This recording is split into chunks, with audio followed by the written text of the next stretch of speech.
Dobrodošli u novi video na Alternativa HR kanalu. U ovom videu pričat ćemo o koprivi.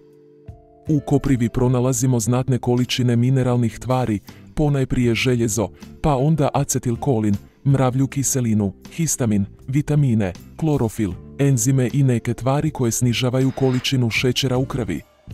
Za početak, lajkajte video i pretplatite se, vaša podrška nam je bitna. Uvod.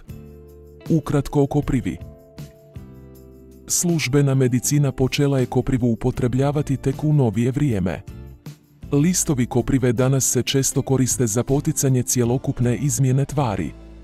Stoga je često značajan sastojak brojnih čajnih mješavina za liječenje gihta i reumatskih oboljenja, kao i žučanih tegoba i tegoba sa jetrom. Listovi koprive nalaze se i u čajevima za proljetne i jesenske kure i čišćenja.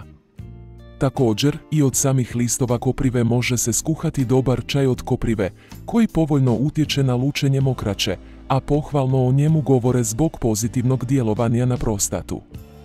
Koprivu lako možemo naći diljem svijeta gdje god vlada umjerena klima. Korijenje i lišće ove biljke koriste se u medicinske svrhe, iako se one mogu razlikovati. Koprivu možemo naći u kapsulama, tinkturama, pa i u obliku čaja. Iako se općenito smatra sigurnom, upotreba bilo koje biljke može izazvati alergijsku reakciju kod nekih ljudi. Stoga, prije nego što počnete redovito koristiti koprivu ili neke njene pripravke, posavjetujte se sa svojim liječnikom. Liječenje artritisa.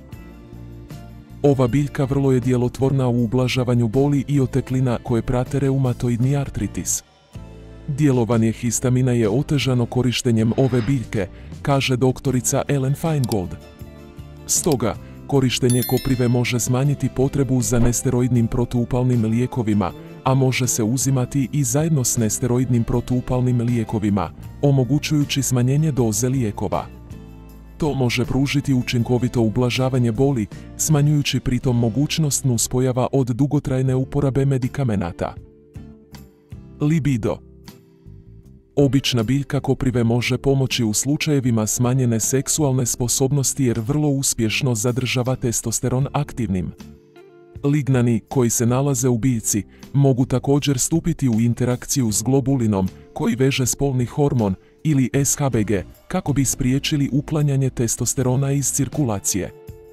Korištenje koprive kao stimulansa često je prednost u odnosu na mnoge druge tretmane jer ne pridonosi benignoj hipertrofiji prostate.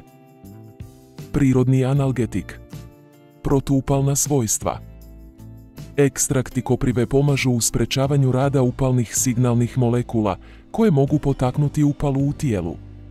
Može nam pomoći i u smanjenju upale u mokraćnom sustavu, kod artritisa i kod upale kože. Istraživanje objavljeno u lipnju 2000. godine navodi da biljka može smanjiti osteoartritisnu bol kada se primjenjuje na bolno područje.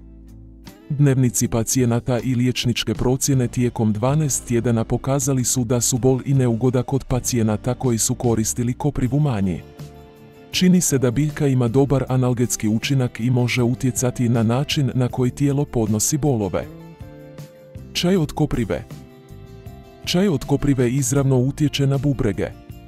Biljka koprive je diuretik, pojačava izlučivanje urina i uklanjanje mokraćne kiseline, stoga može biti vrlo korisna kod edema, upalnog artritisa ili gihta, smatra dr. Robert Kačko.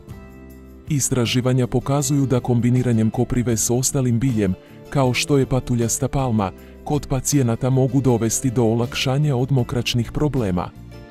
Osim što vrlo dobro utječe na bubrege, biljka ima mnoge zdrave sastojke i smatra se jednom od naših najhranjivijih biljaka. 10 grama koprive sadrži 290 mg kalcija i 86 mg magnezija. Za usporedbu, 10 grama sirovog špinata sadrži 10 mg kalcija i 8 mg magnezija. Stoga, pokušajte ubaciti koprivu u svoju prehranu. Peludna groznica utječe na milijune ljudi, a čaj od koprive djelotvoran je u kontroli svrbeža i kihanja povezanih uz nju. Jedna studija pokazala je da je 58% sudionika koji su dobili liofiliziranu koprivu za liječenje peludne groznice, da je došlo do smanjenja simptoma. Budući da antihistaminici mogu imati nuspojave poput pospanosti, napadaja i suhih usta, čaj od koprive je vrlo dobra alternativa za osjetljive osobe. Zaključak. Biljka koprive je vrlo zdrava i pomaže kod mnogo bolesti. S obzirom da se može koristiti za jako puno stvari, uputit ćemo vas na portal Alternativa.hr, gdje možete naći više članaka o koprivi. Link na jedan članak nalazi se u opisu videa.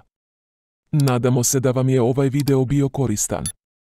Lajkajte video, pretplatite se na kanal. Hvala na gledanju.